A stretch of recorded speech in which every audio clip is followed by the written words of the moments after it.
주님의 사랑이 이곳에 가득하기를 기도합니다. 주님의 평화가 우리들 가운데 있기를 원합니다. 주님의 은총이 이곳에 가득하기를 기도합니다. 주님의 기쁨이 우리들 가운데 있기를 원합니다. 때로는 지치고 때로는 고뇌도 주만을 바라보면서 세상의 고통이 내게 닥쳐와도 주만을 사랑하리라.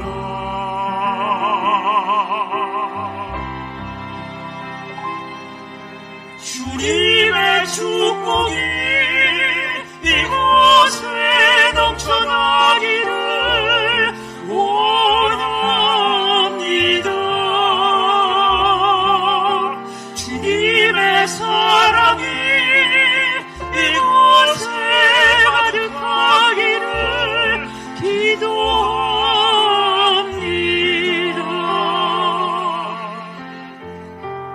우리의 삶에 언제나 기쁘고 즐겁고 좋은 일만 있으면 얼마나 좋겠습니까?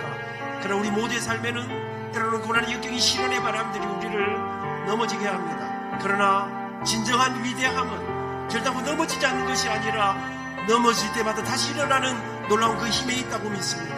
오늘 예수 그리스도의 십자가의 능력으로 일어나는 복된 시간이 되기를 축복합니다. 때로는 지치고 때로는 고뇌도 주만을 바라보면서 세상의 고통이 내게 닥쳐와도 주만을 사랑하리라.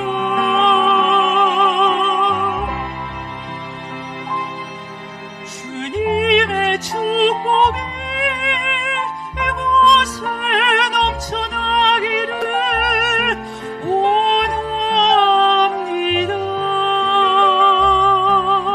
주님의 사랑이 이곳에 가득하기를 기도합니다. 주님의 성령이 우리들 마음 가운데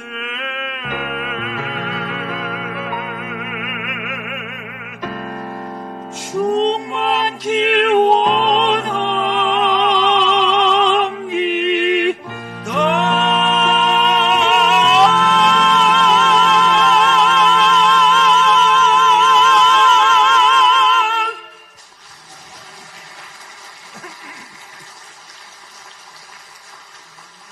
감사합니다.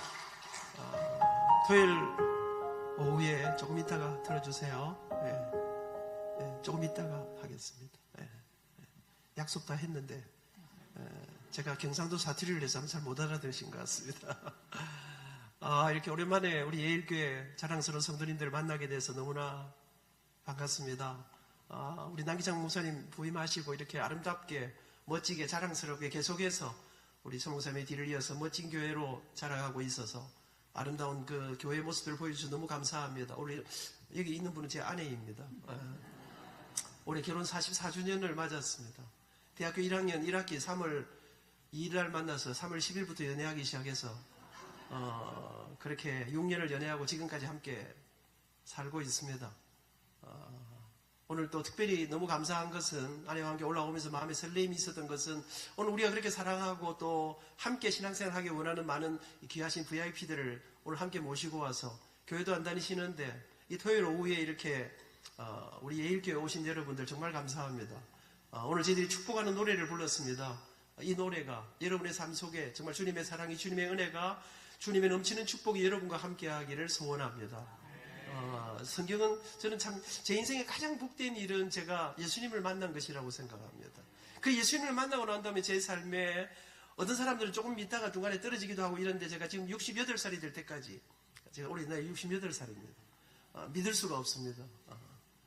그런데 그 이전까지 교회를 다니고 신앙생활을 하면서 여전히 그 하나님을 노래하고 찬양하는 이런 삶을 살게 된 게 얼마나 복되고 정말 기특하고 얼마나 감사한 일인지 모르겠습니다. 근데 예수 믿는 사람들에게 하나님이 주신 놀라운 복 가운데 하나가, 너는 가는 곳마다 내 이름으로 네가 네 하나님의 자녀로 권세를 주는데 가는 곳마다 축복해라, 가는 곳마다 복을 빌어라. 그럼 그 사람들이 아이고 그 복이 내 복이 되게 해주세요. 그렇게 하면 그 복이 정말로 하나님의 복이 그 사람들에게 갈 것이고, 근데 좀 그분들이 나는 안 받겠어요 이렇게 하면 그 복이 옆집이나 뒷집으로 가는 게 아니고 그 복이 축복하는 니한테로 갈 기다. 오늘 처음 오신 여러분들 지금 잠깐만 이 사람들 교인들이 아멘 했었죠. 이게 뭡니까? 그 복이 내 복이 되기를 원합니다. 그런 나도 동의합니다. 이런 말씀이에요. 오늘 처음 오신 여러분들이 다른 건 몰라도 내가 오늘만 오고 다시는 안 오기로 약속하고 왔다. 그러셔도 괜찮습니다. 딱 한 번만 오신다고 약속하고 오신 그분들에게도 좋으신 우리 하나님께서 오늘 우리가 불렀던 찬양처럼 그렇게 놀라운 은혜와 복으로 채워주시기를 축복합니다. 노래 하나 더 하려고 합니다. 어떤 노래를 부르느냐, 여러분 사람이 무엇을 믿는가, 내가 무엇을 알고 무엇을 믿고 어떻게 믿느냐, 그거에 따라서 부르는 노래가 달라집니다. 예수를 믿고 저는 태어나 보니까 저는 교회를 다니고 있었습니다. 우리 할아버지가 평안북도 신우주 용천에서 장로님이셨다고 합니다. 저는 한 번도 뵌 적이 없습니다. 근데 여러분 그 이북에서 평안북도 신우주 용천에서 우리 어머니는 평양에서 어떻게 예수를 믿었는가, 조금 이따가 말씀드리도록 하려고 합니다. 여러분 근데 그 예수를 믿고 난 다음에 여러분 예수님이 제게 가르쳐 주신 것이 있습니다. 예수 믿는 사람은 어떻게 살아야 하는가. 모든 사람이 성공을 향해 정상을 향해 살아 달려가는데 우리의 인생에 우리는 다 예수님이 살아가신 삶을 따라 살려고 하는, 예수 믿는 사람들은 다 그래서 그런 마음으로 살아갑니다. 예수님이 우리를 사랑한 것처럼 우리도 이 세상을 사랑하고, 그럼 사랑이 무엇인가? 예수님이 세상을 사랑하셔서 이 땅에 오신 것처럼 우리도 이 땅에 낮은 곳으로 내려가라. 여러분 저희들이 이 노래를 부르면서 그렇게 살고 싶다, 또 그렇게 몸부림치면서 그 길을 걷기를 원하는 마음으로 때로는 사람이 어깨에 힘이 들어가고 또 가슴이 붕붕해지고 이럴 때마다 나는 누구인가, 나는 어디서 와서 어디를 향해 가는가를 생각하면서 이 노래를 부르면서 제 인생의 좌표를 다시 설정하는 그런 노래, 저희들이 부르면서 그 예수님의 뒤를 따라가면서 이렇게 살고 싶다, 그런 마음의 소원을 담은 노래. 소원, 정진이와 함께. 정진이는 제 아내 이름입니다. 함께 우리가 이렇게 44년을 함께 살면서 6년 연애했으니까 50년 동안 함께 소망하며 여러분 한 노래를 부르며 살아온 남자, 한 여인과 함께 한 꿈을 꾸면서 노래하는 남자, 그럼 행복한 거 아닐까요? 정진이와 안민의 행복의 노래 소원 찬양하겠습니다.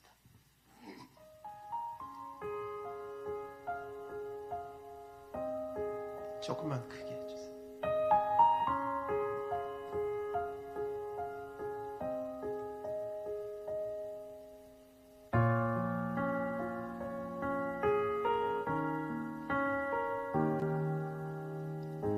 삶의 작은 일에도 그 마음을 알기 원하네.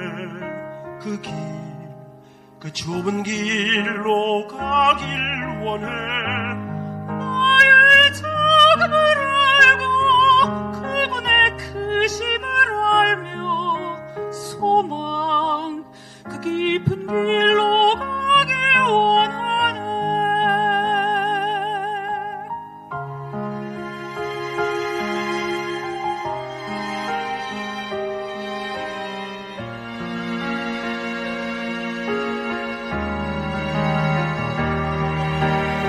높이 솟은 산이 되기보다 여기 오름직한 동산이 되길,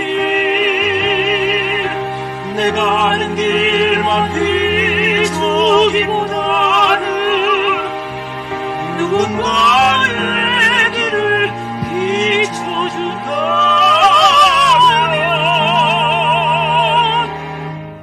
내 내가 노래하듯이 또 내가 얘기하듯이 살 길 난 그렇게 죽기 원하네. 삶의 한 줄이라도 그분을 담기 원하네. 사랑 그 높은 길로 가기 원하네.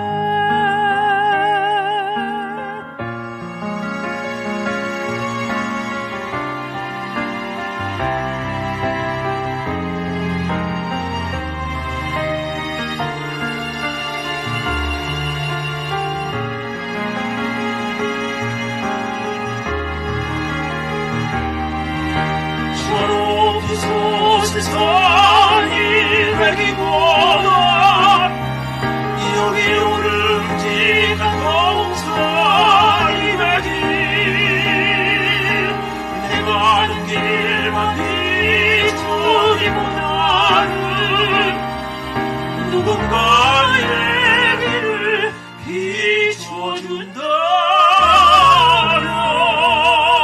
비춰준다면 내가 노래하듯이 또 내가 얘기하듯이 살 길 난 그렇게 죽기 원하네. 삶의 한 자리라도 그분을 담기 원하네. 사랑 그 높은 길로 가길 원하네. 그 깊은 길로 가길 원하네. 그 높은 길로 가길 원하네.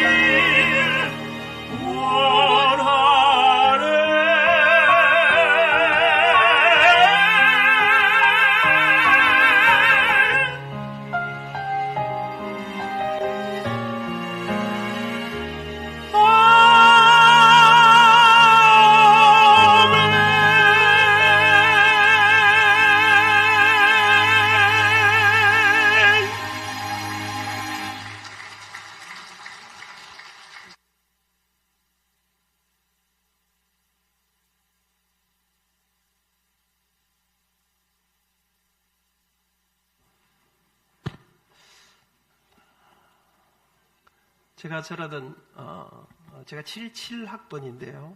우리 청년들은 계산이 잘 안 되겠지만 신석기 시대를 말하는 건 아니고요. 77학번인데 제가 전하던 시절에는 사실은 남자가 노래하면 밥 못 먹고 산다 그랬었습니다. 여러분 저는 이 말이 굉장히 위험한 말이라고 생각합니다. 노래에서 밥 먹고 살겠냐? 여러분 많은 시대마다 세상이 우리에게 말하는 것은 밥이 중요하다. 먹고 사는 게 중요하다. 여러분 인생은 여러분 제가 정말 나중에 좀 이야기할 시간이 있을지 모르겠습니다만은 노래에서 밥 먹고 사냐 하는 시절에 제가 정말 고뇌했습니다. 태어나 보니까 저 노래를 잘하고 있었습니다. 교회는 노래를 참 많이 부릅니다. 그런데 여러분 제가 진짜 고민 좀 더 사람들이 말하기를 의과대학 가라, 의사가 되라, 판사가 되라, 사업을 해서 사장님이 되라. 그래야 밥을 먹고 살지. 가난하고 힘들고 어려워서 먹고 살기가 너무 힘들었던 그 시절에 노래에서 밥 먹고 사냐는 이야기 너무나 많이 하는데 저는 노래를 선택했습니다. 제가 선택했다기보다 하나님은 저를 노래로 부르셨습니다. 그래서 저는 지금까지 노래했는데 아직까지 안 굶어 죽고 살아있습니다. 여러분 만약에 제가 노래를 선택하지 않았다면 좀 더 돈이 되는 길을 선택했다면 어쩌면 지금 조금 더 부자가 되어 있을런지는 잘 모르겠습니다만 정진이는 못 만났다 이런 생각이 듭니다.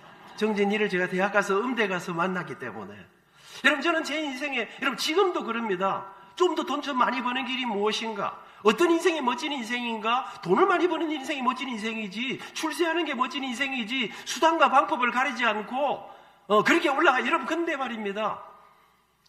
정말 가난에서 벗어나서 이제 우리나라가 세계에서 제일 잘 사는 나라가 됐는데 모든 사람들이 더 멋지고 아름다운 인생을 꾸꾸면서 더 많은 돈, 더 높은 자리를 향해 달려가고 있는데 여러분 가난했던 그 시절보다 지금 우리나라가 더 행복한가?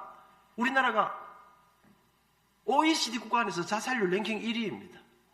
가난하던 그 시절에 그렇게 많이 안 죽었는데 말입니다. 가난하고 힘들어서 먹고 살 때거리가 없던 그 시절에 그래도 사람은 낭만이 있었는데 요즘 나라가 살벌해진 것 같지 않습니까?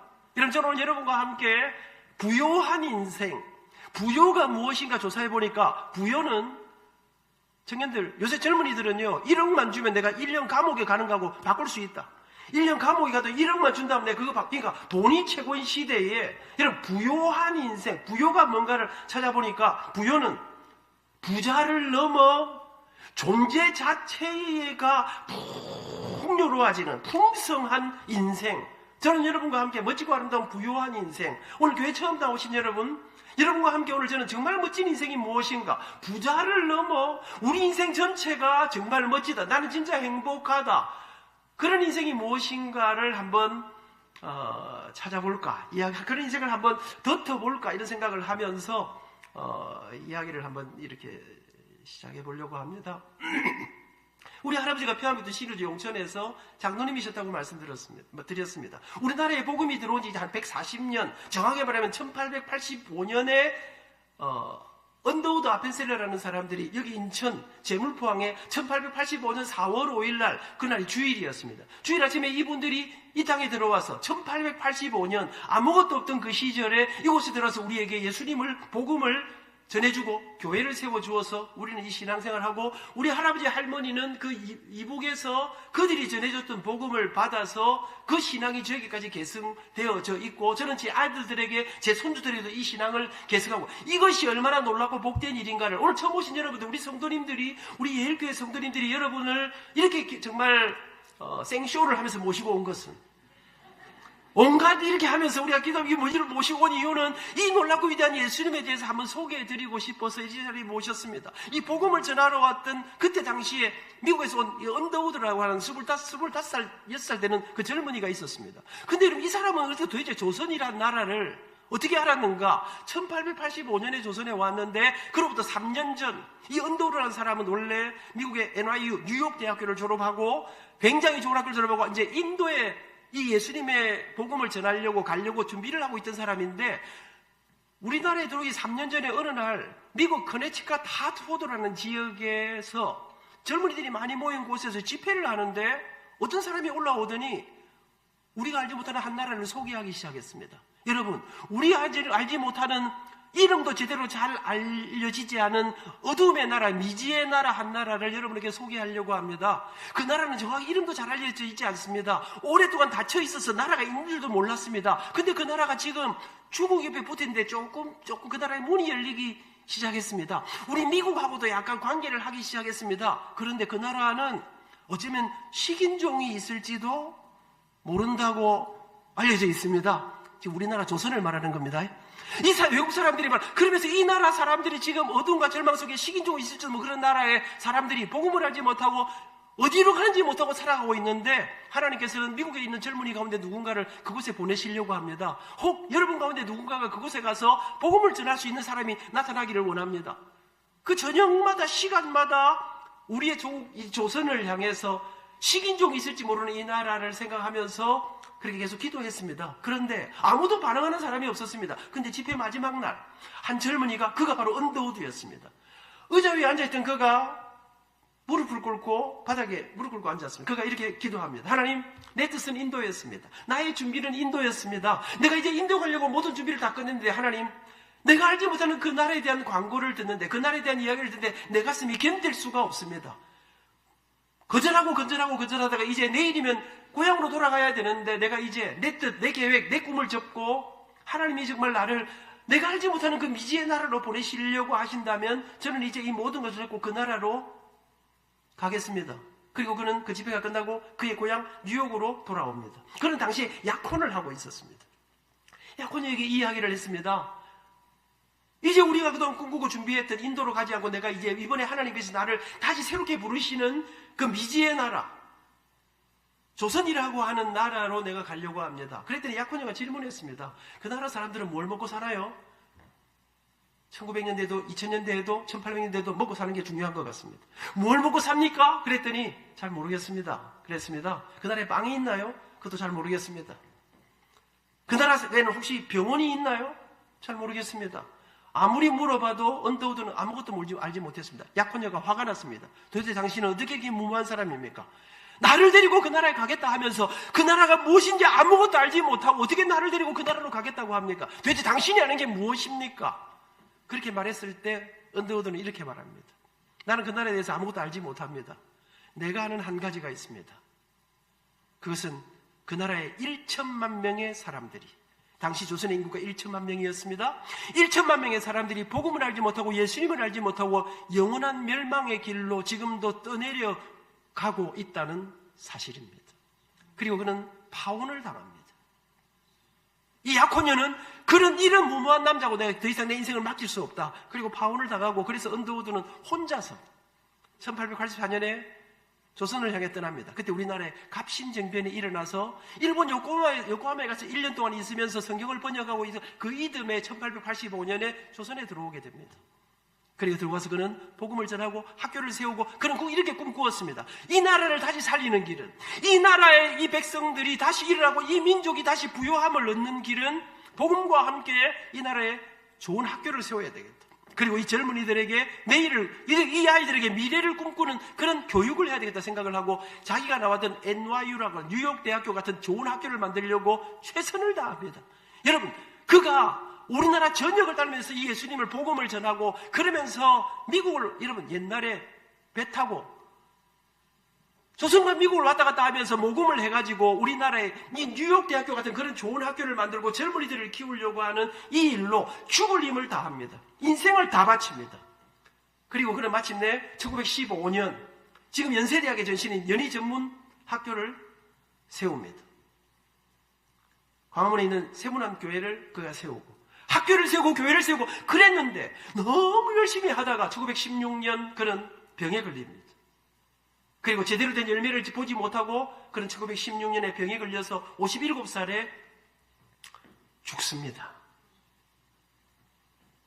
사랑하는 여러분, 도대체 여러분, 그는 왜 이곳에 와 그렇게 인연 힘을 다해 죽을 고생을 하다가 그렇게 57살에 죽어갔습니까? 그의 인생은 성공한 인생인가요? 실패한 인생인가요? 근데 놀랍게도 말입니다. 그 아버지가 그렇게 지긋지긋한 고난의 그 길을 걸어갔는데 그 아들이 아버지의 뒤를 잇습니다.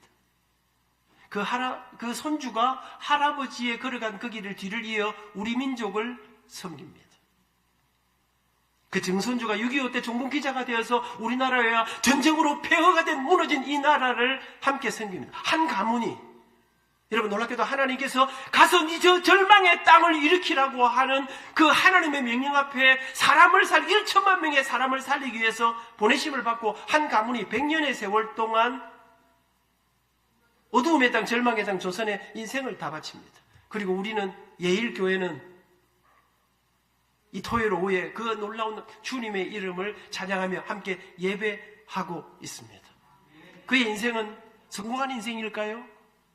실패한 인생일까요? 사람을 살리고 사람을 세우는 이 일들 앞에 인생을 바친 여러분 그 걸음에 무엇이 그를 그렇게 그 길로 가게 했습니까? 여러분 제가 공부하던 70년대 그때는 정말 우리나라가 가난에서 벗어나려고 몸부림치던 시대였습니다. 그때 우리나라를 뒤덮었던 노래 두 곡이 있었습니다. 첫 곡은 새마을 노래라고 아시는지 모르겠습니다. 웃고 아시는 분들은 연식이 좀 오래되셨다. 생전 처음 듣는 이야기라는 젊은 사람들은 아직 이제 신세대다. 새벽종이 울렸네, 새아침이 밝았네. 또 한 곡의 노래가 있었습니다. 그 당시 우리나라가 정말 지저분했습니다. 쓰레기가 온 동네 난리를 치는데 청소차가 하루 종일, 지금 요즘은 다녀보면 우리나라가 세계에서 제일 깨끗한 나라예요. 그런데 여러분 청소차들이 다니면서 그 쓰레기를 치우는데 이 청소차가 하루 종일 틀어주면서 온 백성들이 함께 불렀던 노래가 있습니다. 무슨 노래인지 아십니까? 잘 살아보세, 잘 살아보세, 우리도 한번 잘 살아보세. 여러분 어떤 노래를 부르냐가 너무 중요합니다.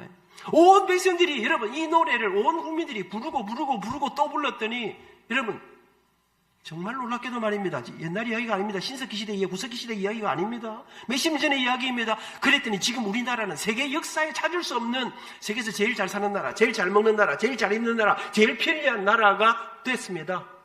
여러분, 그때 그 가난을 벗어나려고 치열하게 몸부림칠 때 우리 대한민국 백성들이, 대부분의 사람들이 정말 부러워했던 한 분이 계십니다.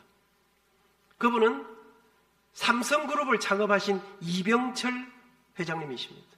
그분을 우리는 이병철이라고 안 부르고 돈병철이라고 아시네. 저하고 연배가 이제 우리 누님들 여러분 이병철 회장님이 돈이 너무 많으니까, 여러분 그 어려운 경랑의 시대에 삼성을 창업하시고, 이병철 회장님은 대단한 분이셨습니다. 사랑하는 여러분, 모두가 그를 부러워했습니다. 그런데 여러분, 이 세상에 그 어떤 부자도, 그 어떤 대단한 사람도, 그 어떤 위대한 사람도 영원히 살 사람은 없습니다. 1987년 이병철 회장님은 폐암으로 죽음을 맞이하게 됩니다. 인생의 마지막 순간, 여러분, 그는 세계 최고의 의술로 그의 생명을 연장하면서 병실에 누웠습니다. 그리고 그의 머릿속에 풀리지 않는 삼성의 최고의 정보력으로도, 그가 가진 그 모든 지식으로도, 그 어떤 재물, 돈으로도 풀리지 않는 숙제가 있었습니다. 그리고 어느 날 병실에서 비서에게 편지지를 간혹 가져오게 합니다. 그리고 그 편지지에 24가지의 질문을 담아, 여러분, 인생의 마지막에 돈으로도, 이런 정보로도, 그 어떤 것으로도 해결되지 않는 음은 24가지를 그 편지지에 담아 우리나라의 유력한 성직자에게 질문을 보냅니다. 우리나라 그 시대의 제1의 부자, 모두가 부러워했던 이병철 회장님의 그 인생 마지막에 했던 질문이 무엇인지 몇 가지만 소개하려고 합니다. 돌아가시기 2달 전이었습니다. 그는 이런 질문을 합니다. 하나님의 존재를, 그가 창조주라는 것을 어떻게 증명할 수 있습니까? 예수는 우리 죄를 위해 죽었다는데 우리의 죄란 무엇입니까? 종교는 무엇입니까? 왜 인간에게 필요한 것입니까? 영혼이란 무엇입니까? 기독교를, 예수를 믿지 않고는 천국에 갈 수 없습니까? 인간이 죽으면 천국이나 지옥에 간다고 하는 것을 어떻게 믿을 수 있습니까? 그 다음 질문이 제 가슴을 아프게 했습니다. 우리나라의 제1의 부자가 이렇게 질문합니다. 성경에 부자가 천국에 가는 것을 약대가 바늘구멍에 들어가는 것에 비유했는데 부자는 악인이란 말입니까? 혹시 부자 계십니까? 섭섭해하지 마시기 바랍니다. 지구의 종말은 옵니까? 성경은 어떻게 만들어졌습니까? 그것이 하나님의 말씀이라는 것을 어떻게 증명할 수 있습니까? 이런 24가지의 질문을 그의 인생의 마지막에, 삶과 죽음의 그 기로에서 그는 우리나라의 유력한 성직자에게 보냅니다. 그런데 너무나 안타깝게도 그 성직자는 해답을 빨리 보내지 않습니다. 2달 후 이병철 회장님은 그의 인생의 마지막에 물음표 하나를 남기고 세상을 떠나게 됩니다. 저는 그렇게 탁월하고 영민하신 회장님께서, 여러분, 저는 그분이 썼던 그 필체를, 너무나 유려한 필체, 그 인생의 마지막에 삶과 죽음의 그 기로에서 너무나 절절하게 밤을 지새우며 몸부림치며 풀리지 않는 숙제를 썼을 그분을 생각할 때 왜 빨리 답을 보내지 않았을까? 그분이 만약에 이 해답을 받았다면 그의 인생은, 그 인생의 마지막은 어떻게 되었을까를, 죽음 다음에 우리에게 펼쳐지는 영혼의 세계가 무엇인지를 그에게 해답해 주었다면 그는 어떻게 되었을까를 생각해 봅니다. 여러분은 이 질문의 해답을 갖고 계십니까? 저희들 시대에 정말 존경하고 정말 우리 시대의 지성이라고 알려진 오늘 젊은 분들에게 조금 연세 많은 분들 이야기해서 죄송하게 생각합니다. 제가 연식이 좀 되다 보니까 BTS 이야기하고 이런 거 해야 되는데 제가 다른 건 다 되는데 춤이 안 돼가지고 이게 몸이 안 따라줘가지고, 제가 워낙 경건하게 자라다 보니까 이게 요즘 젊은이들은 건드리면 춤이 막 나오는 것 같은데, 여러분, 우리 시대의 지성이라고 하는 이어령 선생님이라는 분이 계십니다. 여러분, 저희들은 젊었을 때부터 그분의 책을 읽으면서 가슴이 뛰었고 가슴이 벅차고 그랬습니다. 얼마나 우리나라 여러분 초대 문화부 장관을 지내시고, 여러분, 그건 정말 대단한, 그분의 영향을 받지 않는 사람이 없을 정도로 우리 시대에는 많은 분들이 그의 책을 통해서 정말 놀라운 감동을 받곤 했습니다. 그러나 그는 철저한 무신론자였습니다. 그는, 여러분, 눈에 보이지 않는 것을 여러분, 신앙생활 하는 사람을 굉장히 혐오하던 사람이었습니다. 그런 사람들을 경멸하던 분이었습니다. 근데 그에게 자녀가 3사람이 있었습니다. 첫째가 따님이었습니다. 근데 그 따님은 정말로 영민한 미국에서 검사를 하고 미국 변호사를 하고 그랬는데 그 따님이 여러분 모두 그 자녀들이 너무나 탁월하니 그 따님이 50대에 죽습니다. 여러분 너무나 분주하고 여러분 너무나 탁월한 따님의 마지막 그 눈에 실명과 죽음이 함께 찾아오게 되는데요. 근데 그 죽음 앞에 그가 여러분 아버지가 기가 막힐 거 아닙니까? 생태가 하나밖에 없는 딸이 너무나 탁월한 따님이 여러분 너무나 대단한 그 따님이 마지막 죽음을 앞에 두었는데 여러분 어쩔 줄 몰라는 아버지 앞에 딸이 너무나 의연한 것입니다. 그래서 그 따님은 그 아버지에게 아빠 지금까지 내 인생에 내 가슴 속에 말할 수 없는 기쁨 이 땅의 삶이 이 땅의 전부가 아니라 내게 영원히 있는 것을 내게 가르쳐 주신 분이 계셔. 내가 이 땅에서 육신의 삶을 마무리하고 나면 내가 지금까지 50대 걸어오던 걸음 속에 내가 어디를 향해 걸어야 어떻게 살아야 하는가를 내게 가르쳐 주신 분이 계셔.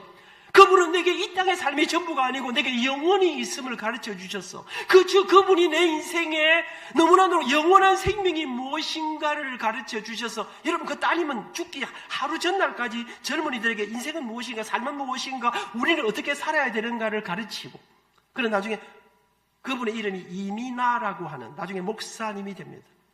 그러면서 그 따님이 아빠 내가 죽는다고 너무 슬퍼하지 말기를 바라요. 아빠 나는 그 영혼을 그분이 내게 말해 영원한 천국을 향해 내가 가게 되기 때문에 내 마음에는 너무나 편안함이 가득해요. 그런데 아빠 내게 마지막 한 가지 소원이 있어요. 그것은 우리에게 영원한 생명을 주신 예수님 내 죄를 대신 하여 십자가를 지고 내를 위해서 죽어주신 그 예수님 다시 살아나신 예수님 내게 영혼을 주신 그 예수님을 우리 아빠도 만나기를 내 인생의 마지막 소원은 아빠가 그 예수님을 만나는 거야.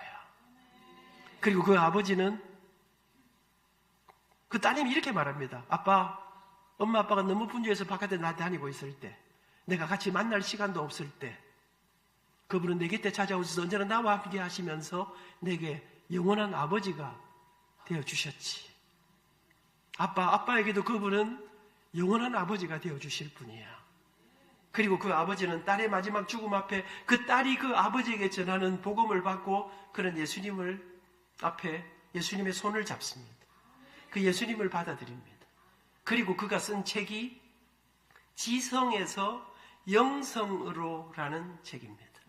이 땅의 지식, 내가 아는 것, 나의 한계가 전부인 줄 알았는데 지식을 넘어서는 영의 세계가 이 땅이 전부가 아니라 영원을 향한 그 영원을 향한 사람들은 무엇을 바라보며 어디를 향해 걸어가는가를 그 쓴 지성에서 영성으로라는 책을 쓰게 됩니다. 여러분 제가 뒷조사를 해보니까 수많은 지식인들이 이어령 끝장났다.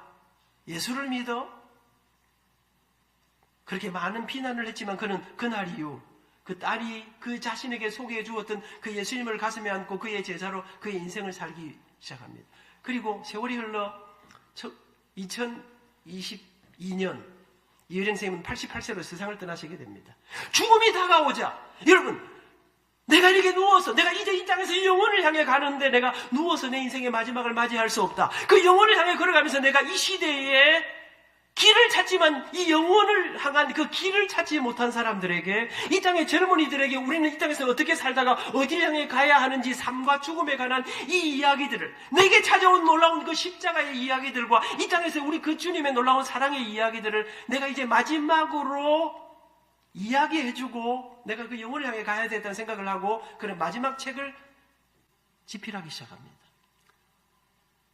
몸이 많이 약해졌습니다. 책을 쓸 수 없었습니다. 그래서 그는 인터뷰로 김지수라고 하는 작가와 함께 인터뷰로 마지막 책을 구술하기 시작합니다. 그리고는 내가 죽고 나면 이 책을 내어서 이 시대에 길을 잃은 사람들에게 다음 세대 우리 다음 세대들에게 이 책을 교과서로 남기면 좋겠다. 그렇게 해서 나온 책이 그리고 2022년 2월 달에 세상을 떠나시고 발간된 책이 마지막 수업이라고 하는 이어령의 마지막 수업이라고 하는 책입니다.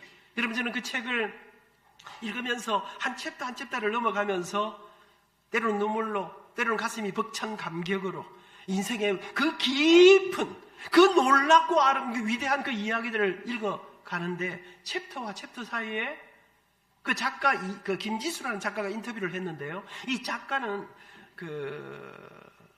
우리나라의 유명한 패션 잡지에서 한 20년 동안 패션 잡지 기자를 하던 사람이었습니다. 그가 아주 무거운 주제 사이에서 이런 질문을 하더라고요. 선생님, 저는 20년 동안 패션 잡지에서 럭셔리라고 하는, 럭셔리 아십니까? 폼나는 인생, 근사한, 멋진, 화려한, 사람들을 어떻게 하면 럭셔리하게 만들까? 어떻게 하면 럭셔리, 이런 만족감을 줄 수 있을까에 내 인생을 다 걸었는데, 선생님처럼 고매한 지성인에게, 우리 지성의 최고봉이신 선생님에게 혹시 럭셔리란 어떤 의미가 있습니까? 이런 질문을 했습니다. 그러자 여러분, 저는 그 책에 있던 바짝 말랐는데 안경 너머로 반짝이는 그 눈빛을 잊을 수 없습니다. 이효령 선생님이 먼 하늘을 바라보면서 선생님 이렇게 말씀하셔요. 럭셔리? 그건 소유에 있는 게 아니라네. 그래서 하시는 말씀이 이야기거리가 있는 인생, 스토리텔링이 가능한 인생. 어떤 이야기요? 사람을 살리고 사람을 세우고 사람을 섬기는 생명 이야기로 가득한 인생. 럭셔리 인생은, 럭셔리 라이프는 이야기, 사람을 살리고 사람을 세우고 사람을 섬기는 생명 이야기로 가득한 인생. 그게 럭셔리 라이프지. 그럼 그렇게 말합니다. 오래 살아도, 돈을 많이 벌려도, 대단한 자리에 올라가도 그의 인생에 그런 아름다운 생명 이야기가 없는 인생은 살아도 산 게 아닌 거지. 그 책에서 그는 이렇게 이야기합니다. 내 것인 줄 알았던 모든 것이 선물이었다. 책도, 지식도, 명예도, 지위도, 내가 이루는 그 모든 것들도, 심지어 내 것인 줄 알았던 하나밖에 없는 생명조차 그분이 내게 주신 선물이었다. 여러분, 저는 이 책을 읽다가 제 가슴 속에, 여러분, 언더우드가 20대 젊은 나이에 그 여러분 짱짱한 세계 제1의 나라를 떠나 식인종이 있을지 모르는 그 나라로 걸어왔던, 그리고 57년의 그의 인생에, 여러분, 인생 전부를 다 바쳤던 그 이야기가 생명 이야기였습니다. 여러분, 저는 그러면서 럭셔리 라이프가, 여러분 멋진 인생을 꿈꾸십니까? 여러분 놀라운 인생을 꿈꾸십니까? 여러분 이게 무엇인가? 생명 이야기, 이야기거리가 있는 인생. 사랑하는 여러분, 오늘 읽었던 성경은 바울이라고 하는, 예수님이, 여러분, 바울이라는 사람이 있었습니다. 어느 날 이상한 소문이 들려왔습니다. 근데 어느 날 이 이야기, 자기가 하나님의, 예수라는 사람이 나타났는데 이 사람이 자기가 하나님의 아들이라는 거예요. 그리고 어느 날 그가 십자가를 지고 사람의 죄를, 여러분, 이 땅에 있는 사람들의 죄를 위해서 십자가를 지고 돌아가셨어요. 근데 바울은 이렇게 생각했습니다. 잘 죽었다. 이상한 소리 하더니 잘 죽었다. 그런데 그분이 3일 만에 다시 부활하셨다는 거예요. 그러나 바울은 믿지 않았습니다. 바울은 믿지 않고, 여러분, 그렇게 그 예수님을 믿고 그 예수님을 따라가고, 여러분, 내가 죄인인 것을 고백하고 그 예수님의 손만 붙잡으면, 그 예수님을 믿기만 하면 영원한 하나님의 자녀가 된다고 하는 이 비밀을 전하는 사람들을 잡아 죽이러 다니던 사람이었습니다. 그런데 그가 어느 날 다마스커스라는 곳으로 이런 예수님을 따라가는, 말하자면 교인들을 잡아 죽이려고 달려가는 어느 날 갑자기 하늘로부터 뇌성병력 같은 소리가 들리지. 그의 이름을 사울아, 사울아! 바울이라 하더니 또 갑자기 왜 사울이라 하나? 바울에게 이름 2개가 있었으면 자기 고향 땅에서는 사울이라고 불렀습니다. 바깥에 세상에 나가면 바울이라고 불렀습니다. 그러니까 자기 동네 어릴 때 이름으로 사울아, 사울아! 하늘의 뇌성병 소리 앞에 그가 꿇어졌습니다. 그리고 그가, 선생님 누구십니까? 네가 핍박하는 예수라. 바울이 예수님을 만납니다. 그 예수님의 놀랍고 위대하신, 여러분, 바울은 이게 가짜인 줄 알았습니다. 거짓말인 줄 알았습니다. 사기꾼인 줄 알았습니다. 근데 그가 직접 만난 그 예수님 때문에 그의 인생을 바꾸고, 바울은 평생을 유럽 전역을 다니면서 가는 도시마다 교회를 세웁니다.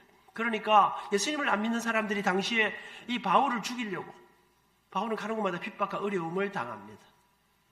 근데 가는 곳마다 교회를 세웠습니다. 수많은 사람들이 이 복음 앞에, 예수님 앞에 와서 새로운 생명을 얻고 영원한 생명을 얻었습니다. 그러면서 바울이 이렇게 오늘 말합니다. 자세한 이야기는 오늘 제가 다 해드릴 수 없습니다. 자세한 이야기는 내일 오전 11시 이 분야의 전문가이신 우리 남기창 목사님께서 자세히 해주실 것입니다.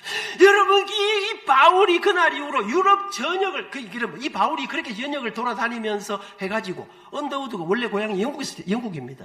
영국에서 미국으로 와가지고 그러니까 이게 돌아서 지금 우리한테까지 온 것인데, 이 바울이 유럽 전역을 다니면서 복음을 전하고 교회를 세우고, 그러다가 사실은 그거는요, 마지막 로마에 가서, 로마 변두리에서 로마에 막 교회들이 세워지고 이러니까 안 되겠거든. 바울을 목을 잘라 죽여버렸습니다. 죽습니다. 근데 그 바울이 그러면서 사람들이 그럽니다. 아이고, 예수 믿는 뭐 전에 고생하고 생고생하고 죽을 매를 맞고 감옥에 갇히고, 바울 저 진짜 예수님 제자 맞냐?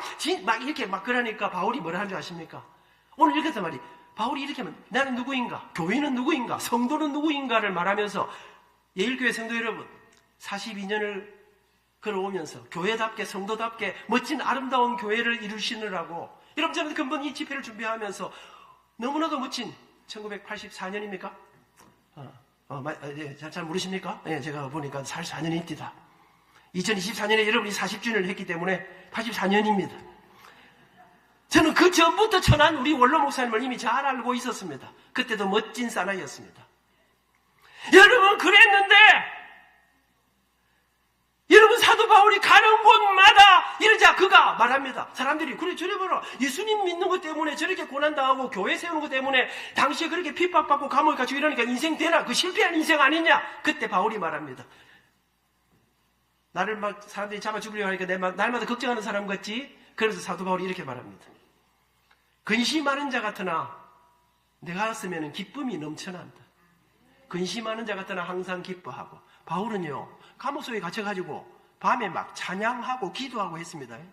기적이 일어났습니다. 좀 더 자세한 이야기는 내일 오전 9시 남기창 목사님이 이야기해 주실 것입니다. 사랑하는 여러분, 그러면서 그가 말하기를, 그렇게 복음을 전하는 사람을, 여러분, 그는 생각했습니다. 이 땅에 죽은 다음에 어디로 가는지 알지 못하는, 이 땅에서 자기 마음대로 먹고 살고 먹고 놀고 이것으로 살아가는 사람들에게 진짜 멋지고 아름다운 부유한 인생이 무엇인가를 전해주는 그 일을 하면서 그는 이렇게 말합니다. 근심하는 자 같으나 항상 기뻐하고, 가난한 자 같으나 내가 실제로는 강남에 집이 몇 채인 줄 알고 있나? 뭐 이렇게 말하지 않고, 예루살렘에 내가 부동산이 얼마인 줄 알고 있나? 이렇게 말하지 않고, 그는 이렇게 말합니다. 가난한 자 같으나 많은 사람을 부욕해 하고. 저는 이걸 보면서 럭셔리 라이프, 친애하는 예일교회 성도 여러분, 우리가 걸어온 42년은 인천 땅 안에 우리의 삶과 섬김과 헌신과 눈물의 기도를 담아 많은 사람을 부욕해 하고 생명 이야기로 걸어온 지나간 42년. 아무것도 없는 자 같으나 모든 것을 가진 자로다. 여러분, 사도 바울의 이 위대한 것, 여러분, 교회는 뭐, 여러분의 인생에 돈을 그렇게 많이 가지고 마음이 건강하신 분 계십니까? 건강하긴 건강한데, 그러나 인생에 누구나 다 죽는다 하는데 죽은 다음에 어디로 가야 하노?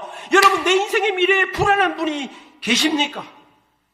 남들은 다 내 인생에 성공했다고 하는데 내 마음속에 진정한 만족이 없는 분 계십니까? 저희들이 그 모든 것으로부터 진정한 만족, 내가 세상의 모든 것을 가진 자다. 아무것도 남들이 볼 때는 별거 아닌 것 같은데, 여러분, 이 놀랍고 위대한 삶이 어디에 있는가? 예수 그리스도. 처음 오신 여러분에게 이 놀랍고 신비로운 이 하늘의 비밀을 여러분에게 전하고 싶어. 우리 예일교회 성도님들이, 여러분 가운데 아마 어쩌다가 밥 한 그릇 잘못 얻어잡수시고 이렇게 끌려오신 분이 계실 거라고 생각합니다. 친구의 의리상 딱 한 번만 가주기로 하고 다시는 오자, 아니면 예일교회가 이 전도 집회 할 때마다 한 번씩만 와주시는 정말로 친절하신 여러분들이 계실 거라고 생각합니다. 그런데 여러분, 언제까지나 우리에게 기회가 있는 것은 아닐지 모릅니다. 오늘 그 부요한 인생의 주인공이 되고 싶지 않으십니까? 사랑하는 여러분, 저는 초등학교 3학년 때 교회에서 노래대회를 한다고 해서 노래대회 나갔습니다. 그때 불렀던 노래가 이런 노래가 있었습니다. 하나님이 세상을 이처럼 사랑하사 독생자를 주셨으니 이는 그를 믿는 자마다 멸망하지 않고 영생을 얻으리로다. 영생을 얻으리로다. 이 말씀이 이 성경 엄청 두껍지요. 이거 한번 다 읽으려면 하세월 아니겠습니까? 이 성경 지지를 딱 한 구절에 요약해 놓은 하나님이 세상을 이처럼 사랑하사 독생자를 주셨으니, 독생자가 예수님입니다. 이는 저를 믿는 자마다 멸망치 않고 영생을 얻게 하려 하심이니라. 하나님이 세상을 이처럼 사랑하사, 제가 목포 가니까 이렇게 읽더라고요. 하나님이 세상을 허벌나게 사랑하사. 제가 사는 부산에서는 하나님이 세상을 억수로 사랑하사. 이 말씀을 이 안민에게 적용하면 하나님이 안민이를 죽기까지 사랑하사 생명으로 사랑하사. 그 노래에서 1등 했습니다. 여러분, 제가 교회에서만 노래 잘하는 사람이 아닙니다. 제가 초등학교 다닐 때는요, 아침에 가방 메고 학교 가면 수천 명의 아이들이 학교 안 들어갑니까? 그럼 학교 가면 애들이 막 두드리면서 가는데 스피커에 노래를 확 틀어줍니다. 어떤 노래가 나옵니까? 우리의 소원은 통일, 꿈에도 소원은 통일, 푸른 하늘 은하수, 하얀 쪽배엔 엄마 가슴 그늘에 굴 따라가면 아기가 혼자 남아집을 보다. 이런 노래 아시나? 제가 잠깐 저쪽 길 보죠. 저쪽에 비교적 젊은 사람들이 좀 많이 앉아있어서 청년들 아십니까? 시비는 프로포즈의 시초라. 내가 자꾸 여러분 쳐다보는 것은 여러분에게 관심이 있다. 젊은이들의 인생을 바꾸라. 여러분, 인생을 쫀쫀하게 살지 마라. 그냥 뭐 하면 돈을 좀 더 많이 먹고 살겠노, 좀 더 맛집 가겠노, 이런 거를 넘어서는, 생존을 넘어서는, 여러분 제가 그렇게 해서 여러분 교회에서 우리 학교에서 노래대회만 나가면 1등 했습니다. 그래갖고 그래도 저는요, 사람들이 아이고 우리 안민이는 뭐 성악가가 되면 좋겠네, 음악 목사님이 되면 안 좋겠나, 무슨 소리 합니까? 우리 아버지는 어릴 때부터 제게 하신 말씀, 미나 누굽니까? 미나 접니다. 미나, 너는 앞으로 커서 의사가 돼서 돈도 많이 벌고 존경받는 삶을 살거라. 저 의사가 되려고 했는데 고3에 갑자기 제가, 여러분, 노래 속에 이 마약기가 있는 걸 몰랐습니다. 맨날 노래하고 지휘하고 일하다 보니까 공부도 잘했습니다, 제가. 그랬는데 제가 하여튼 막 각설하고 제가 서울음대 성악과에 우수한 성적으로 합격하게 됩니다. 안 놀라시는데 놀려야 되는 이야기입니다. 이 시골에 사는 그런 이사람들은 여러분, 그래 대학에 들어갔는데 가서 이러면 대학교 2학년 때 저는 서울대학 오페라 세비리아 이발사라고 대학교 2학년 아직 오페라 아리아를 제대로 불러보지도 않았는데 저는 대학교 2학년 때 서울대학에서 오페라 세비리아 이발사의 주인 알마비바 백장 역으로 주인공 역할을 맡게 됩니다. 이제 조금 약간 놀라시군요. 늦었습니다. 여러분, 그렇게 대학교 3학년 때는 역사와 전통을 자랑하는 도하 콩쿠르에 입상합니다. 이것도 놀라야 되는 이야기예요. 대학교 4학년 때는 다시 오페라 마적의 주인공이 됩니다. 많은 사람들이 저를 부러워했습니다.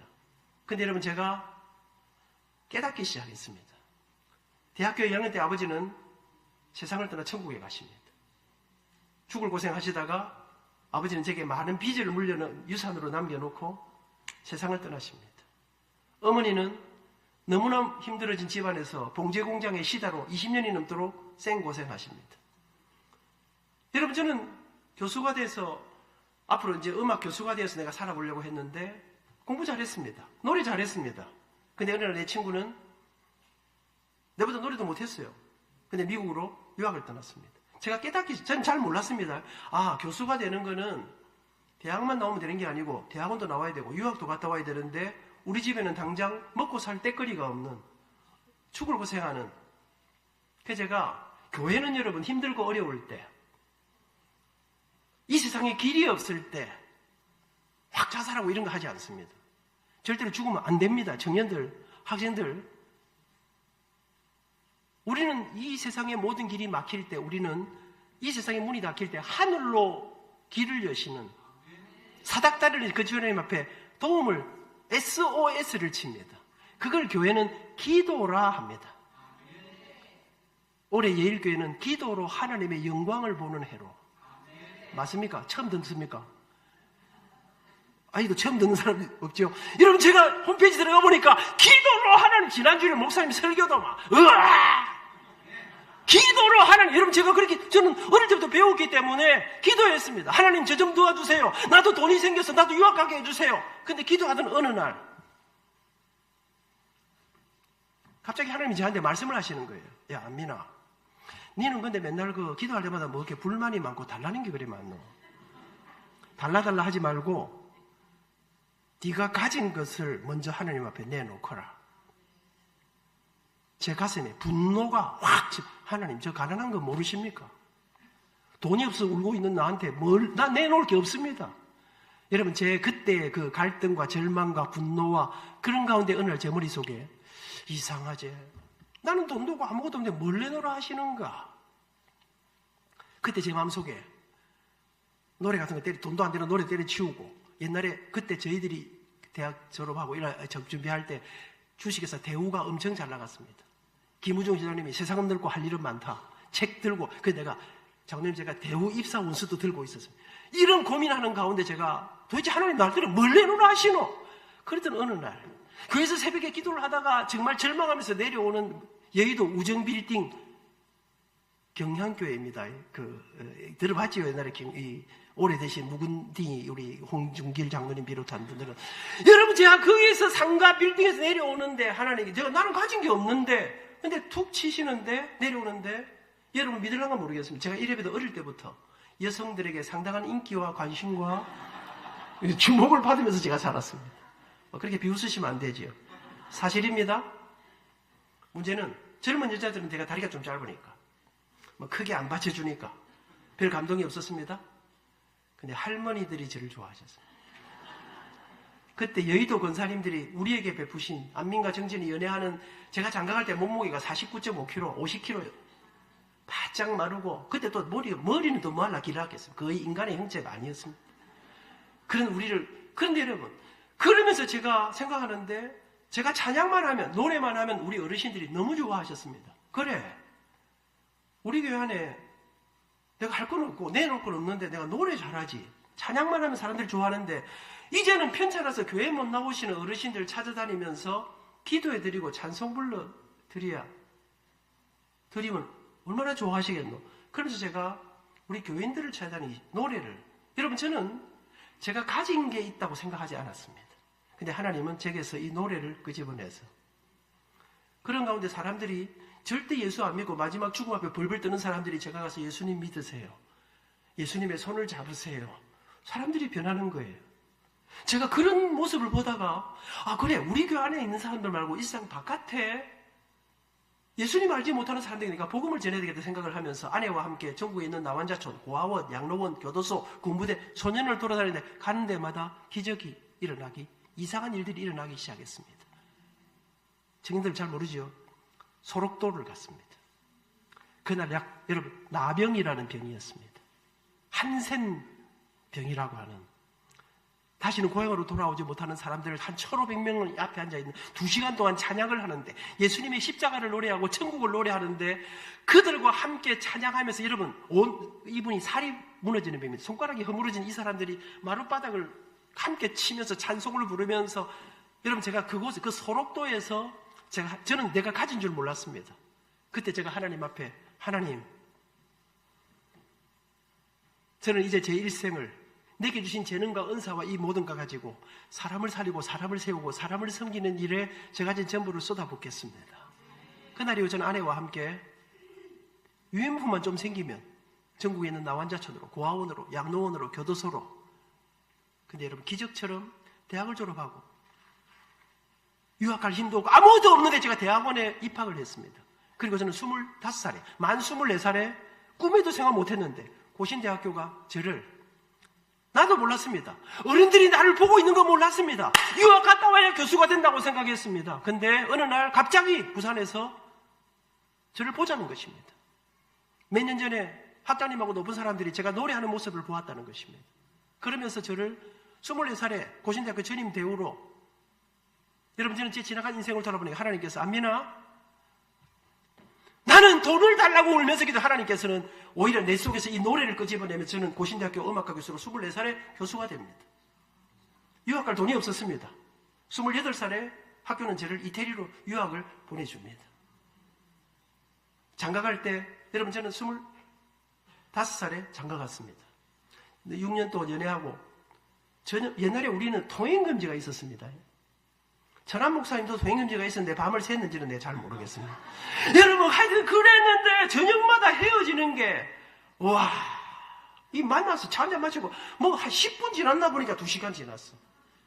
연애를 하면, 이 연애를 해봐야 설교가 좀 길어져도 배 슬슬 고파오는데 안 끝내나, 다 끝내갑니다. 이제 사랑 여러분, 제가 더 이상 6년을 연애하고 더 이상 참을 수 없어. 제가 그때 우리 장모님에게 제가 당한 수모, 장가간다 했다가 박살난 수모, 그 장모님을 30년 가까이 제가 모셨습니다. 작년 연말에 95세에 세상을 떠나 천국에 가셨습니다. 이제 곧 끝난다고 말씀해 주시기 바랍니다. 여러분, 제가 그래가지고 우리 돈이 있어야, 천신만고에 허락은 받았는데 돈이 있어야 집 방을 나가면 어디에 될 거 아닙니까? 우리 교회 중소기업은행 짐작하시는 조현우 집사님이라고, 작년 기억하시는가 모르겠어요. 그 김징자 권사님이라, 이 두 분이 우리를 좋아하셨어요. 그래서 제가, 집사님, 정진이하고 결혼하게 됐는데 방학한 얻을 돈이 없는데 제가 담보도 할 것도 없고 아무것도 없지만, 제가 그때 이제 고신대학 교수로 시작되기 때문에 제가 매달 조금씩 갚을 수 있으니까 신용으로 융자를 좀 내줄 수 있겠습니까? 여의도 지하 식당에서 철판구이 집에서 고기를 사주시면서, 고기 사줄 때 걱정했습니다. 이 고기만 사주고 돈을 안 빌려주려가, 이래 걱정했는데, 우리 안민집사 장가 가는데 제가 총각집사였어요. 돈 빌려드려야지. 그래서 돈 500만 원 융자를 해주셔서 망원동에 방 한 칸 얻어갖고 신혼살림을 시작했습니다. 노래하면 남자 구실 못한다 그랬었습니다. 그날 이후 저는 좀 더 자세한 얘기는 다음 기회에 하겠습니다. 여러분, 상상할 수 없는, 여러분, 저는 생각했습니다. 교수는 학생을 위해서 존재한다. 여러분, 학생이 교수를 위해서 존재하는 게 아닙니다. 저는 그 자리가 내 직장이 아니라 하나님의 부르심의 자리라고 고신대학에서 40년을 하면서 제 인생에 맡겨진 일들마다 기적이 일어나면서 전수학과장, 전수학부장, 전수학장, 전수처장, 전수부총장, 우리 학교는 다 목사님들만 지금까지 총장하셨습니다. 장로님이 너무나 잘 아시지 않습니까? 우리 천안 목사님 비롯한 이 귀한 분들의 뜨거운 성원과 지지 속에 저는 다 안 되는데 음악가 교수가 학생을 위해 존재하면서 하나님의 놀라운 기적이 제 삶에 다가오는 모습을 보시고, 네가 총장도 한번 해라. 제가 총장 되니까 어떤 사람이 그런 이야기 뒤에서 내가 다 듣고 있는 줄 모르고, 어떤 사람이 그래요. 딴따라가 총장이 됐다고. 그렇습니다. 저는 딴따라입니다. 그래서 저는 제 인생을 기적이라고 믿습니다. 퇴임한 이후 저는 생각했습니다. 40년을 너무나 가불한 기적의 이야기들, 밤을 지새우면서 이야기도 다 할 수 없는 너무나 놀라운 기적의 그 생명 이야기들, 스토리텔링의 이야기들을,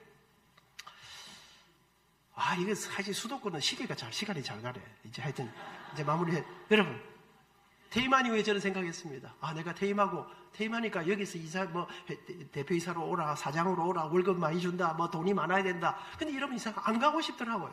그러면서 제 마음속에, 그래, 이제는 좀 유명한 사람이 되고, 그래서 제가, 그래, 이제 나는 이 세상에 교인들 중에 사람이 너무 적어서 나를 부를 수 없는 곳으로. 제가 노래했던 것처럼, 저 높이 솟은 산이 되기보다 여기 오름직한 동산이 되길. 사람이 적어서 나를 부를 수 없는 곳으로, 돈이 없어서 내게 아무것도 살해할 수 없어서 나를 초대할 수 없는 곳으로 내려가자. 그리고 제가 제 퇴직금의 10분의 1을 시드머니로 제가 제 아내에게, 정권사, 내가 당신 특별히 직책을 하나 맡기려고 합니다. 느헤미야 미니스트리의 부대표를 맡겨드릴 테니까 제가 돈 쓰는 일에 일단 허락을 해주시기를 부탁드립니다. 그리고 아내와 함께 돈이 없어서 초대하지 못하는 곳으로, 그리고 작은데 이런 전도 집회를 하는데 아무것도 할 수 없는 곳에 노래로, 말씀으로 돈을 받고 하는 게 아니라, 예일교회에서는 돈 받고 합니다. 그런데 거기서는 우리 돈을, 생돈을 내가지고 포스터도 만들어 보내고 하면서 우리가 가는, 내일 아침에 지금 남양주 별내에, 부산에서 지금 우리 제자들이 올라오고 있습니다. 내일 아침에 새벽에 올라옵니다. 여러분, 그러면서 그 일을 4년 전 시작했습니다. 누구에게도 알리지 않고 그랬는데 상상할 수 없는 일들이, 그 속에 기적의 이야기들이, 여러분 이 놀라운 비밀을 가지고 살아가는데, 오늘 제가 우리 전한 목사님, 우리 원로 목사님 사모님 뵀더니 아이고 안민장로 정진희 목사 얼굴이 막 더 젊어졌네. 여러분 70을 바라면서 노래하면서 살아가니까 아직 노래 들을만 하지요? 예, 100살까지 하려고 생각하고 있습니다. 성경의 모세는 120살까지 했습니다. 사랑하는 여러분, 멋지지 않습니까? 가는 곳마다 여러분 돈 내고 하는 게 재미있습니다. 무너져가는 아무도 없는 그런 곳에가 교회가 이 땅의 희망이다. 이거를 살리기 위해서 40대 제 아들, 84년생이니까 제 아들뻘 되는 나이의 목사님들이 교회 개척해놓고 이 사람들에게 언더우드가 이 땅에 온 것처럼 그곳에 와, 이 땅에 돈은 억수로 있는데, 억수로 굉장히, 이런 말입니다. 여러분 뭐가 대단하게 화려한데 여러분 속이 멍들어가는 이 세상 사람들에게 영원한 행복, 진정한 행복, 구요한 인생, 이야기를 갖가는, 이게 예수님과 함께 가면, 이거 하려고 하는 곳에 우리가 응원부대로 다니면서 여러분 4년 동안 500번을 했어. 가는 곳마다. 그런데 여러분 너무나 놀라운 기적의 이야기들. 저는 이제 말씀을 맺으려고 합니다. 좀 더 자세한 이야기, 좀 더 멋진 이야기들. 제가 2024년 연말, 2025년 연초를 미국에 한 달 동안 집회를 했습니다. 2024년 성탄절의 마지막 주를 워싱턴에서, 1월 첫 주는 휴스턴에서, 1월 두 주는 미시간 디트로이트라는 곳에서 붕괴를 하는데, 2024년 마지막 연말에 미국 갔는데 이제 집회를 하면서 겨울이었습니다. 겨울인가 연말인가. 근데 꽤 추운 곳이었습니다. 그런데 호텔에 아침에 나오니까 미국이 난리가 났어요. 뉴스가 막 떠지는데 보니까 지미 카터라고 하는 미국 대통령이 100세에 세상을 떠나신 거예요. 그 장례식을 쫙 보는데 오늘 이 이야기하고 끝내겠습니다. 장례식보다 제가 너무 감동을 받았어요. 여러분 지미 카터 100세의 장례를 치르는데 그 장례식에 미국의 전직 대통령들이 다 모이고 트럼프 대통령은 당시에 당선자의 신분으로 다 모였습니다. 그런데 거기에 카터 대통령의 장례식에 추모사를 하는데 누가 하는 거 하니까 이 지미 카터 대통령은 1977년 제가 대학교 1학년 입학했을 때부터 1981년까지 미국 대통령을 했습니다. 재선에 실패합니다. 그런데 그때 당시에 대통령에 출마해서 같이 싸웠던 사람이 정적이 제럴드 포드라고 하는 포드 대통령이라는 분이었습니다. 근데 추모사를 누가 하는 거 하니까 포드 대통령의 아들이 나와서 하는 거예요. 포드 대통령 돌아가셨고. 그래서 설명을 하는데 어떻게 이 사람이 추모사를 하는가 보니까 제럴드 포드가 지미 카터하고 정적이 되어서 여러분 각 상대 당에서 후보로 해가지고 죽기 살기로 싸웠던 사람 아닙니까? 그런데 제럴드 포드가 먼저 돌아가시면서 지미 카터에게, 자기의 정적이 된 카터 대통령에게 전화를 합니다. 지미 대통령, 내가 이제 곧 천국에 가게 될 것 같습니다. 우리가 비록 정적이었지만 우리의 조국 미국을 위해서 함께 한 시대를 섬겼던 그 우정을 기억하면서 내가 죽고 나면 내 장례식에 와서 추모사를 해주시지 않겠습니까? 부탁을 했습니다. 그러자 지미 카터가 기꺼이 당연히 내가 sure 해드리죠. 근데 한 가지 조건이 있습니다. 나는 당신의 장례에 가서 추모사를 해드릴 테니까 당신도 내가 죽으면 와서 추모사를 해주세요. 이렇게 이야기했습니다. 알아듣습니까? 영어로 이야기해야 됩니까? 안 해도 되지요? 여러분 생각할 때 죽는 사람이 무슨 추모사를 할 수 있습니까? 그래서 제럴드 포드는 돌아가시면서 지미 카터의 장례식에서 자기가 할 추모사를 써놓고 죽습니다. 그 추모사를 읽는데 추모사는 이렇게 시작되었습니다. 오늘 내가 써놓은 이 추모사가 낭독이 된다면 그때는 내 친구 지미가 우리의 영원한 본향 천국에 입성하는 날일 것입니다. 짐이 영원한 본향에 오신 것을 환영하네. 여러분, 저는 눈물이 왈칵 났습니다. 우리나라의 정치 현실이 죽기 살기로 싸우는 이 모습들을 바라보면서, 낭만을 잃어버린 이 시대를 바라보면서, 여러분, 지미 카터 대통령은 1982년에 대통령 임기를 마감하고 대통령 선거에 떨어집니다. 그리고 그는 그의 고향 미국 조지아주 플레인스라는 시골 마을에 평생을 살게 됩니다. 근데 여러분, 그곳에서 카터 재단을 세우고 그에게 주어지는 모든 재정적인 것들은 카터 재단에 다 담아서 이 세상에 아프리카와 제3세계와 전쟁으로 허덕이는 가난한 사람들에게 다 나누어 주고, 그가 평생에 누렸던 재산은 기록에 이렇게 나와 있습니다. 조지아 플레인스의 목장형, 방 2칸짜리 목장형 집, 그거 하나만을 누리며 살았다. 그 가격이, 여러분, 전직 대통령을 그에게 누려지는 모든 것들을 여러분 재단에 담아서, 그 재단에서는 가난한 사람들에게 모든 걸 나누고, 그는 바깥에서 전직 대통령을 경호하는 경호차 한 대 값보다 못한 그런 시골 방 2칸짜리 집에서 평생을 살았다. 그래서 그는 카터 재단을 세우고, 그가 첫 번째로 한 일은 아프리카와 제3세계 기니 벌레라고, 여러분, 가난하고 어려운 나라들의 이 물속에 있는 이 조그마한 벌레 때문에 1년에 수백만 명이 죽었습니다. 그러자 이 재단에서는 가난하고 어려운 나라의 모든 걸 총력을 해서 이 사람들을 살리기 위해서 지금은 이 기니 벌레로 죽은 사람이 아무도 없을 정도로 이 일을 하게 됩니다. 저는 아직도 잊지 못합니다. 흰머리를 날리며 백발을 휘날리는 카터 대통령이 망치를 들고 전 세계를 다니면서 헤비타트 운동이라고, 여러분, 가난하고 어려운 지역에 집을 지어주는 그런 일들을 하고, 전쟁으로 폐허가 된 곳곳마다 여러분, 그런 달려가 그곳에 평화를 이야기하는, 그러면서 평생에 은퇴한 이유가 더 놀랍고 아름다운 삶을 살아갔던 사람으로 기록에 남아 있습니다. 그리고 그는 100세가 다가오는 어느 날 그에게 죽음이 찾아오기 시작합니다. 그리고 그는 미국에 있는 모든 정파를 초월한 모든 사람들의 아쉬움 속에, 추모 속에 세상을 떠나는, 그리고 저는 그 장례를 감동 속에 마치고 모든 집회를 마치고 한국에 돌아왔습니다. 돌아왔는데 1월 말 2월 초가 됐는데 뉴스에 카터 대통령 이야기가 또 나오는 거예요. 지미 카터 대통령이 100세에 처음으로 미국에서 유명한 세계적인 그래미상의 수상자가 되었다는 거예요. 그래미상 잘 모르시는 어머니들, 우리 손주들한테 물어보시기 바랍니다. 여러분이 제가 깜짝 놀랐어요. 아니, 지미 카터 대통령은 예술가도 아닌데 무슨 상을 받았는가 조사를 해보니까, 지미 카터 대통령이 상 받은 분야가 스토리텔링 분야더라고요. 이야기를 낭송한 분야더라고요. 제가 도대체 이 사람이 무슨 이야기를 했을까? 인생의 마지막에 무슨 말을 해서 이 상을 받았을까? 깊이 들어가 보니까 카터 대통령은 미국의 조지아 플레인스의 마라나타 교회라는 교회를 평생을 다녔습니다. 그는 틈만 나면 자기 고향 교회에 가서 주일학교 학생들을 가르치는 주일학교 교사를 평생을 했습니다. 98살쯤 됐을 때 그의 인생에 황혼이 깃들어져서 이제 더 이상 기력이 쉽지 않을 때, 그는 평생의 그의 섬김을 따라 자기가 가르치던 주일 학생들을 모아놓고 선생님의 마지막 이야기를, 마지막 강론을, 예일 성도 여러분, 주일학교 선생님의 마지막 성경 공부를 아이들에게 이야기해 줍니다. 백발의 할아버지가. 제가 다시 도대체 무슨 이야기를 했을까?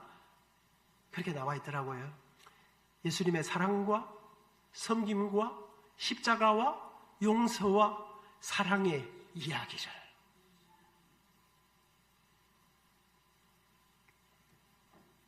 그는 100년의 인생을 가난하고 어렵고 힘든 사람들을 낮은 곳으로 내려가 생명을 살리는 그 스토리텔링, 그리고 그는 인생의 마지막에 죽으면서 남긴 그 이야기들을, 예수님에 대한 그 이야기들을 남기고 그래미상의 수상자가 되어서 우리들에게 아름다운 이야기를 남겨주고 가셨습니다. 사랑하는 여러분, 오늘 처음 오신 VIP 여러분, 멋지고 아름다운 이야기거리가 있는 인생, 럭셔리 라이프를 함께 가지 않으시겠습니까? 아름다운 우리 교회, 예일교회가 여러분의 손을 붙잡고 우리 예수님 앞에 좀 더 자세히 소개해 드리면서 여러분 모시고 함께 가겠습니다. 우리 남기창 목사님은 장례 전문가이십니다. 연세가 좀 있는 분들, 여러분의 인생의 마지막을 우리 남 목사님에게 맡기고 싶지 않으십니까? 예일의 성도 여러분, 우리의 42년 걸음은 사람을 살리고 사람을 세우고 사람을 세우는, 섬기는 생명 이야기로 가득한 럭셔리 라이프였습니다. 돈 달랐고 아름다운 50년을 향해 우리는 새로운 리더십과 함께 우리 남 목사님과 함께 그 길들을 향해 달려갈 것입니다. 오늘 처음 오신 여러분 함께 손잡고 그 기적의 이야기로, 그 기적의 삶으로, 아이고 나는 담배 없이는 못 산대, 계속 피면서 오시면 됩니다. 뭐 끊을 거 없으면 그냥 오시면 됩니다. 아이고 나는 술이 없어서 안 됩니다. 계속 드시면서 오시면 됩니다. 아무것도 할 거 없습니다. 그냥 오시면 됩니다. 그러면 모든 것이, 여러분 예수님이 그 정도를 해결해 주시지 못하시겠습니까? 공허한 인생, 무엇으로 채울 수 없는 그 힘, 여러분 그 마음을 우리 예수님이 채우실 텐데, 처음 오신 여러분, 내일 오전 11시 우리는 그 예수님에 대한 전문가로 인생을 가지신 전문가 남기창 목사님을 통해서 그 예수님에 대한 더 놀랍고 깊은 이야기를 듣게 될 것입니다. 우리 교회와 함께 그 위대하고 놀라운 부요한 인생으로 살아가는 복된 성도님들, 여러분들이 될 수 있기를 축복합니다.